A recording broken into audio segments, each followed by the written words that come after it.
स्वागत है आपका। प्रदेश प्लस देख रहे हैं आप और बुलेटिन की शुरुआत इस वक्त एक बड़ी खबर से हम करने जा रहे हैं। गैंगस्टर विकास दुबे से जुड़ी हुई ये बड़ी खबर है।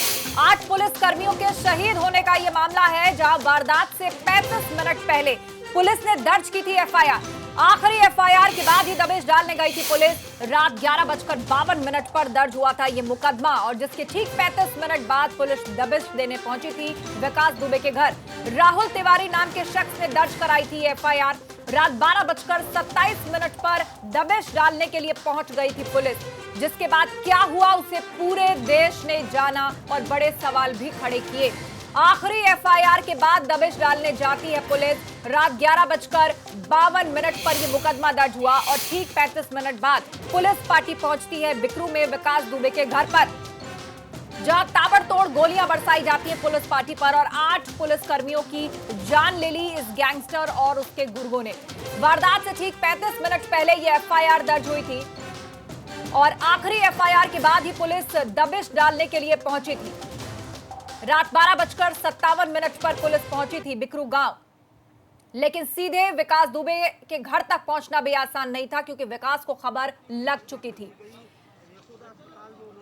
और इस पूरे प्रकरण ने पुलिस की भूमिका पर बड़े सवाल खड़े किए थे। अब देखिए, बड़े सवाल आज भी पुलिस पर उठ रहे हैं। ताजा मामला गाजियाबाद पुलिस से जुड़ा है। 2 तस्वीर इस वक्त हम आपको दिखा रहे हैं। एक तरफ गाजियाबाद में पत्रकार को जिस तरह दिन दहाड़े गोली मारी गई, पत्रकार की मौत हो जाती है। उसके बाद दूसरी तस्वीर में आपने देखा कि कैसे एफआईआर दर्ज हुई लगभग आधी रात को और उसके बाद जो है पुलिस दबिश डालने के लिए पहुंची। तो बिकरू कांड पर क्या खुलासा हुआ है, एक के बाद एक ताबड़तोड़ खुलासे हो रहे हैं। ताजा जानकारी निकलकर सामने आई है। विकास दुबे का एक सिपाही को धमकाते हुए बकायदा एक ऑडियो तक वायरल हुआ है। विकास की बहू मनु पांडे का 6 से ज्यादा ऑडियो क्लिप वायरल हो चुके हैं और इन एफआईआर पर एबीपी गंगा लगातार सवाल पूछ रहा है कि आखिर अधूरी तैयारी के साथ ही क्या पुलिस दबिश डालने पहुंच गई थी। विकास का कैशियर पर मदद पहुंचाने के आरोप में भी जो कैशियर है वो गिरफ्तार हो गया। पुलिस ने कोई सुरक्षा जैकेट आखिर क्यों नहीं पहनी हुई थी। ये वो लूप होल्स हैं। जिस तरह ये पूरा ऑपरेशन हुआ और उसके बाद ये एक सबसे बड़े गोलीकांड या हत्याकांड में तब्दील हुआ, उससे जुड़े हुए सवाल एबीपी गंगा इस वक्त उठा रहा है। एनकाउंटर करने गई थी, जिस तरह पुलिस वहां दबिश डालने पहुंची, लेकिन उल्टा विकास दुबे और उसके गुर्गों ने 8 पुलिस कर्मियों की हत्या कर दी। हमले से 35 मिनट पहले विकास पर एफआईआर दर्ज हुई थी। पुलिस ने एफआईआर के बाद आखिर इतनी जल्दबाजी क्यों दिखाई। मात्र 35 मिनट के अंदर पुलिस पार्टी पहुंच जाती है वहां पर दबिश देने, अधूरी तैयारी के साथ। आखिरी एफआईआर के बाद ही पुलिस दबिश डालने गई थी। क्यों 35 मिनट बाद ही दबिश डालने पहुंच गई थी पुलिस, यह एबीपी गंगा का अहम सवाल है इस पूरे मामले से जुड़ा हुआ। राहुल तिवारी नाम के शख्स ने यह एफआईआर दर्ज कराई। लगभग आधी रात का यह वक्त था। पुलिस ने फौरन मुकदमा दर्ज किया और ठीक 35 मिनट बाद ही पुलिस इस पर दबिश डालने के लिए पहुंच गई विकास दुबे के घर पर और आधी अधूरी तैयारियों के साथ। तो बिकरू कांड पर यह अहम खुलासा है और उससे जुड़े हुए एबीपी गंगा के वो सवाल जो हम इस वक्त उठा रहे हैं, जिनके जवाब भी तलाशे जाने बेहद जरूरी हैं। 8 पुलिस कर्मियों के शहीद होने का यह मामला है, जिसके बाद अभी तक 6 लोगों को यूपी पुलिस एनकाउंटर में मार गिरा चुकी है। प्रभात का सीधे रुख करना चाहेंगे। कानपुर से हमारे संवाददाता हमारे साथ जुड़ गए हैं। अब प्रभात, कई अहम सवाल फिर उठ रहे हैं कि आधी रात तकरीबन एक एफआईआर दर्ज होती है और मात्र 35 मिनट के अंदर पुलिस पार्टी जो है वो बिकरू गांव में दबिश डालने के लिए पहुंच जाती है, वो भी आधी अधूरी तैयारियों के साथ। जी बिल्कुल, आपको बताना चाहूँगा कि ये जो खुलासा है वो पुलिस के द्वारा दर्ज की गई एफआईआर से ही हुआ है, क्योंकि लगातार पुलिस का कहना था कि राहुल तिवारी के द्वारा एक मुकदमा लिखा जाता है, जिसके चलते जो पुलिस है वो विकास दुबे के घर पर दबिश डालने जाती है। लिहाजा जो राहुल तिवारी की तरफ से मुकदमा दर्ज हुआ है वो 2 तारीख की रात 11:57 पर हुआ है और उसके बाद 12:27 पर जो पुलिस है वो विकास दुबे के गाँव बिकरू पहुँच जाती है दबिश डालने के लिए। यानी जो 35 मिनट के बीच में ही मुकदमा दर्ज होता है और वो जो पुलिस टीम है वो वहाँ पर पहुँच जाती है। अब इससे अंदाजा लगा सकते हैं कि मात्र 35 मिनट में क्या तैयारियां की गई होंगी और किस तरह से क्या पुलिस को किसी तरह की कोई तैयारी पूरी हुई नहीं होंगी। तो ये बहुत बड़ा सवाल है जो एफआईआर से ही खुलासा हो रहा है, क्योंकि एक जो एफआईआर है उसमें जो टाइमिंग है वो 11:57 दी गई है, तो वहीं जो मुठभेड़ की एक एफआईआर दर्ज हुई है उसमें जो लिखा गया है कि लगभग 12:27 पर ही पुलिस टीम जब वहां पहुंचती है तो उसके ऊपर ताबड़तोड़ फायरिंग की जाती है। यानी 35 मिनट के अंदर ही, मुकदमा लिखने के 35 मिनट के बाद ही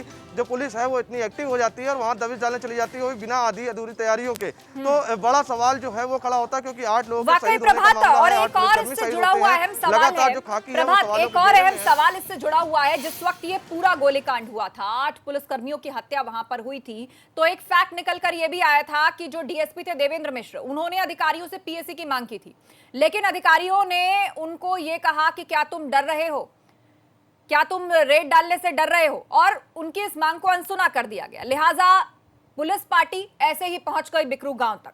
तो एक फैक्ट उस वक्त ये भी तैर रहा था, और अब जो तथ्य सामने आ रहा है वो ये कि हड़बड़ाहट में पुलिस गई थी। तो आखिर ये लूपहोल या गलती किसकी है?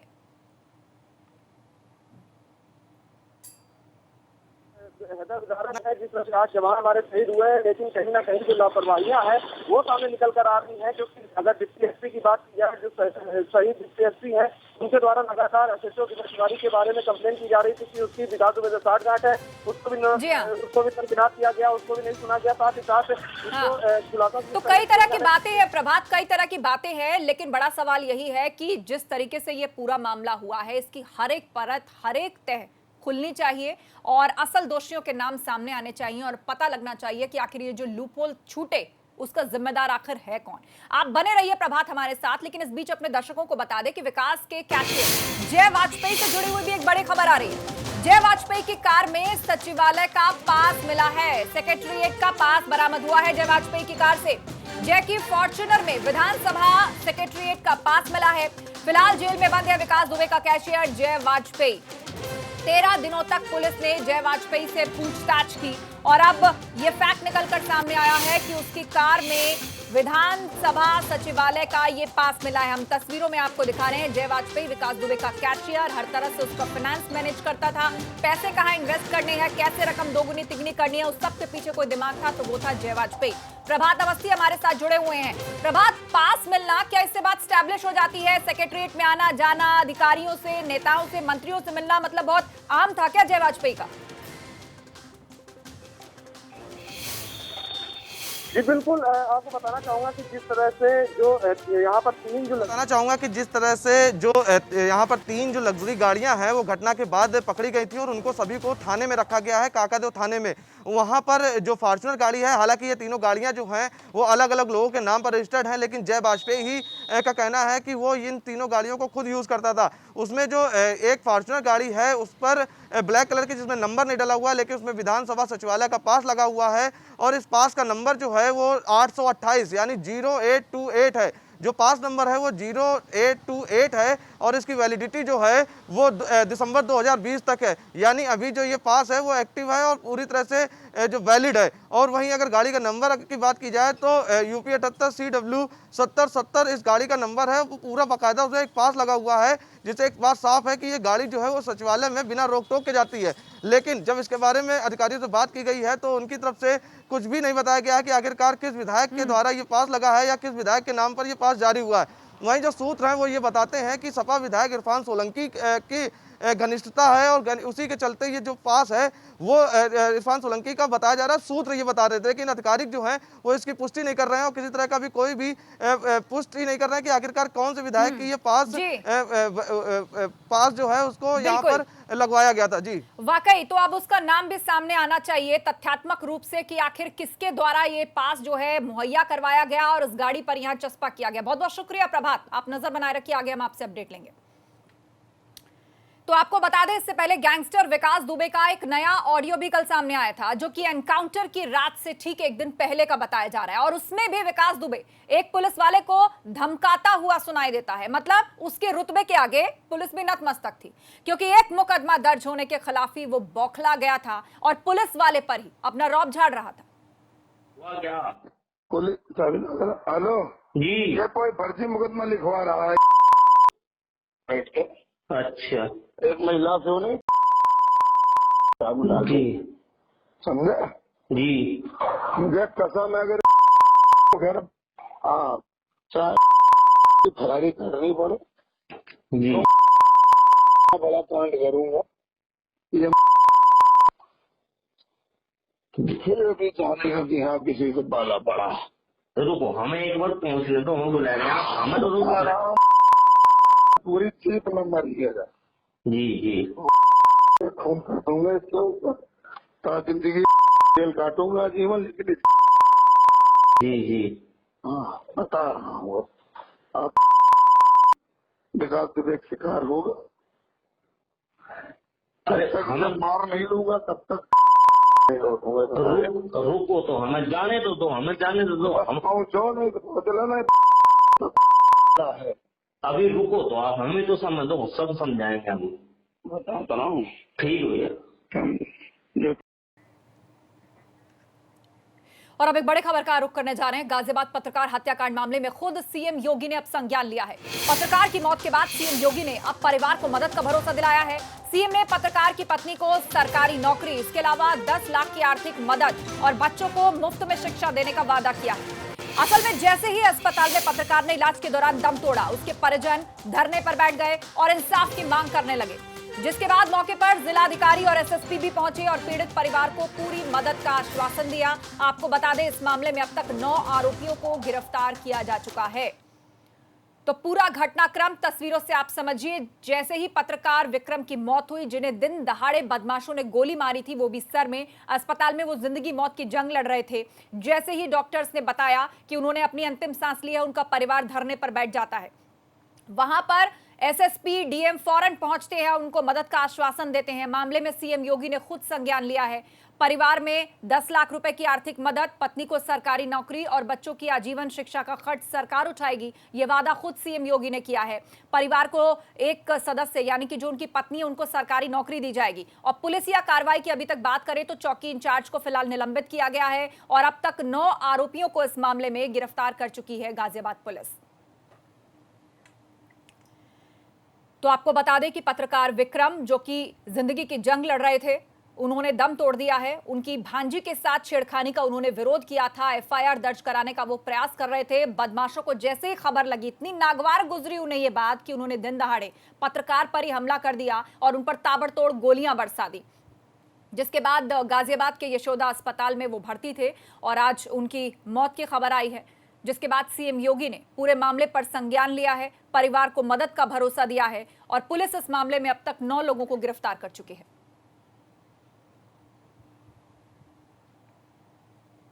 पूरे मामले पर जो वादी की तहरीर के आधार पर तुरंत जो जानलेवा हमला हुआ था, उसका मुकदमा दर्ज किया गया। रात भर में 6 टीमें गठित की गई थी। सीसीटीवी फुटेज प्राप्त किए गए। सीसीटीवी फुटेज और अन्य साक्ष्यों के आधार पर अभियुक्तों की धरपकड़ की गई, जिसमें कुल 9 अभियुक्त हम लोगों ने पूरी रात भर में गिरफ्तार किए, जिसमें से जो मुख्य अभियुक्त छोटू था और रवि थे। ये जो 2 मेन थे, रवि जिसने प्लानिंग की थी और छोटू जिसने गोली चलाई थी, दोनों को भी गिरफ्तार किया गया। उसी में जो इनका जो अवैध तमंचा था, उसको भी बरामद किया गया है। जो भी था उसको अटेंड करना था, उसको जो दर्ज करा करके विवेचना करवानी चाहिए थी। जो प्रोफेशनल एटीट्यूड में जो लापरवाही उसके द्वारा वहाँ पर बढ़ती गई है, उस लापरवाही के लिए उसको वहाँ पर तत्काल रूप से निलंबित किया गया। वहीं सीओ सिटी प्रथम को जांच दी गई है कि यदि किसी अन्य की भी उसमें लापरवाही यदि प्रकाश में आती है तो उसके अनुसार रिपोर्ट आख्या प्रेषित करें, ताकि आगे भी कोई कार्रवाई बनती हो किसी पे तो वो की जा सके। दुर्भाग्यपूर्ण घटना घटित हुई थी और हम लोग प्रदेश सरकार की, माननीय मुख्यमंत्री जी की पूरी संवेदना है और जो भी इस घटना के लिए जहां भी लापरवाही हुई है वहां सख्त कार्रवाई करने के निर्देश दिए गए हैं। जो अभियुक्त हैं उनको दंड दिलाने के लिए भी हम लोग और पुलिस विभाग पूरी तरह से लगा हुआ है। परिवार के लोगों से बातचीत हुई है, उनकी कुछ अपेक्षाएं थी शासन और प्रशासन से और इसमें उनको तत्कालिक प्रभाव से 10 लाख रुपए की आर्थिक सहायता माननीय मुख्यमंत्री जी द्वारा स्वीकृत की गई है। उनकी मांग थी कि उनकी जो पत्नी है मृतक की, उनको कहीं नौकरी की व्यवस्था कराई जाए, तो हमने उनको ये आश्वासन दिया है और हम व्यवस्था करा रहे हैं कि उनकी योग्यता के अनुसार जो भी उचित नौकरी होगी उसका प्रबंध कराया जाएगा, उनके पेपर्स वगैरह देख करके। तीसरा विषय उनका था बच्चों की पढ़ाई को लेकर के, क्योंकि वो गरीब परिवार के हैं, वो संकट में हैं, तो उनको हम किसी अच्छे स्कूल में उनके निःशुल्क पढ़ाई का प्रबंध हम लोग सुनिश्चित कराएंगे। तो आपने सुना, प्रशासन ने उन सभी बातों से अवगत कराया कि सीएम योगी ने क्या वादे किए हैं परिवार से। अच्छे स्कूल में बच्चों की शिक्षा होगी, निःशुल्क शिक्षा, बिल्कुल भी फीस नहीं लगेगी, 10 लाख रुपए की आर्थिक मदद, और जो पत्रकार की पत्नी है उनको सरकारी नौकरी दी जाएगी उनकी योग्यता के आधार पर। उनके पेपर्स देखे जाएंगे और उसके बाद उनको उचित नौकरी की व्यवस्था करेगी यूपी सरकार। तो ये तस्वीरें हैं उस वक्त की, जैसे ही पत्रकार विक्रम की मौत हुई उनके परिवार वाले धरने पर बैठ गए। उनकी कुछ ये मांगे थी जो उन्होंने प्रशासन के सामने रखी। सीएम योगी ने फौरन संज्ञान लिया और हर एक मांग पर मुहर लगा दी। परिवार की सुरक्षा का इंतजाम किया जाएगा। लेकिन पत्रकार हत्याकांड में अब तक हुआ क्या, सिलसिलेवार तरीके से यह भी जान लीजिए। 20 जुलाई की रात को पत्रकार पर जानलेवा हमला किया जाता है। मारपीट के बाद विक्रम जोशी के सर में गोली मारी बदमाशों ने। भांजी से छेड़खानी की शिकायत उन्होंने पुलिस से की थी और यही बात इन बदमाशों को इतनी नागवार गुजरी कि उन्होंने घेर कर खुली सड़क पर पत्रकार की पिटाई की और उसके बाद विक्रम जोशी के सर में गोली मारी। तो एक बड़ा सवाल पूरी घटना में यह भी उठता है कि बेशक सरकारें फाइनेंशियल सिक्योरिटी का इंतजाम कर दें, लेकिन जिले में वो सुरक्षित माहौल कब मिल पाएगा जहां कोई खुली हवा में, खास तौर पर कोई लड़की, कोई महिला बेधड़क आ जा सकेगी? इस तरह के बदमाशों से कब मुक्ति मिलेगी? क्राइम कब रुकेगा? बदमाश कब लॉ एंड ऑर्डर से डरना शुरू करेंगे? क्या कार्रवाई अभी तक हुई है? 9 लोगों को गिरफ्तार किया जा चुका है इस पूरे मामले में, लेकिन एक बड़ा सवाल यह है कि सिर्फ चौकी इंचार्ज पर ही कार्रवाई की। उतनी बड़ी वारदात और सिर्फ चौकी इंचार्ज पर कार्रवाई, कब तक जांच का झुंझुना बजाती रहेगी आखिर यूपी पुलिस? क्या वारदात के बाद मुआवजे से पूरा इंसाफ मिल जाएगा? यह एक बड़ा सवाल है। सीएम एक्शन लेते हैं, अफसर क्यों नहीं मानते? क्यों स्ट्रॉन्ग मैसेज अभी तक ऑफिसर्स तक नहीं पहुंच पाया है? जिम्मेदार अफसरों पर कार्रवाई कब होगी? हमेशा छोटी मछली पर ही कार्रवाई की जाती है। एक चौकी इंचार्ज पर कार्रवाई हुई है इस मामले में। यूपी में कानून व्यवस्था का प्लान क्या फेल है? शिकायत पर फौरन एक्शन आखिर क्यों नहीं लेती है पुलिस? अपराधियों और पुलिस का गठजोड़ आखिर कब तक चलेगा? एक आम आदमी चैन की सांस कब लेगा?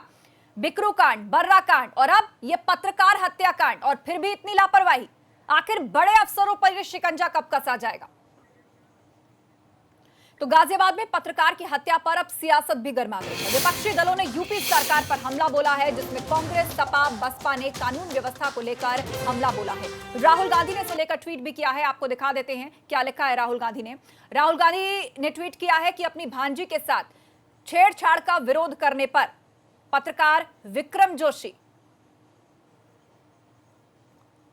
की हत्या कर दी गई।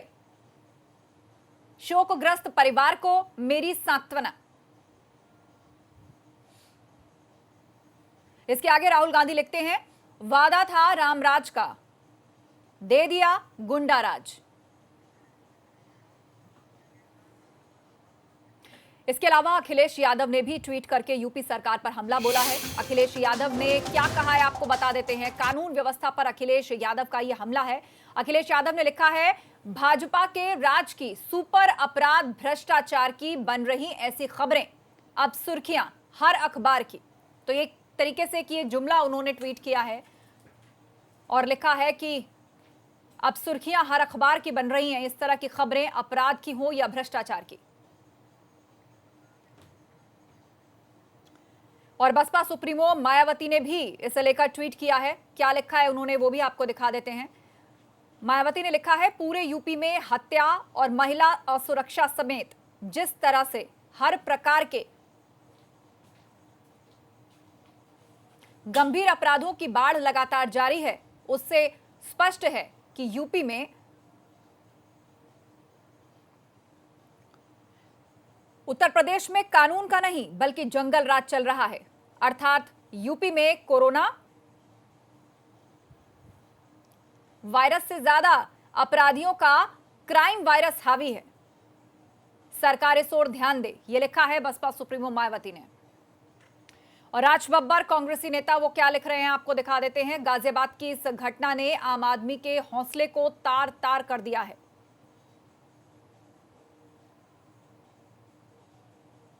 भांजी की छेड़खानी के खिलाफ आवाज उठाई तो बिटिया के सामने निडर पत्रकार। विक्रम जोशी को मौत के घाट उतार दिया गया।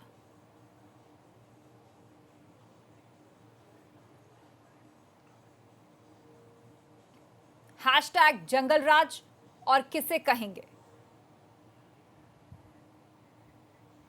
इसके अलावा आगे लिखते राज बब्बर, दोषियों के खिलाफ की गई शिकायत का संज्ञान पहले क्यों नहीं लिया गया।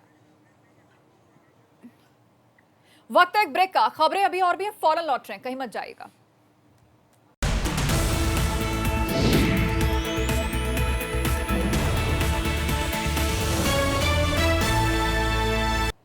स्वागत है आपका ब्रेक के बाद। बढ़ते हैं आगे। अयोध्या में राम मंदिर निर्माण को लेकर तैयारियां तेज हो गई हैं। अब भूमि पूजन के लिए देश की सभी महत्वपूर्ण नदियों से जल अयोध्या लाया जा रहा है। साथ ही पर्वतों और धार्मिक स्थानों की मिट्टियां भी लाई जा रही हैं। आपको बता दें कि 5 अगस्त को राम मंदिर निर्माण का भूमि पूजन होगा, जिसमें खुद प्रधानमंत्री मोदी के आने की खबर है। हालांकि इसका आधिकारिक ऐलान नहीं हुआ है। पीएम के अलावा यहां करीब 50 लोगों के शामिल होने की खबर है।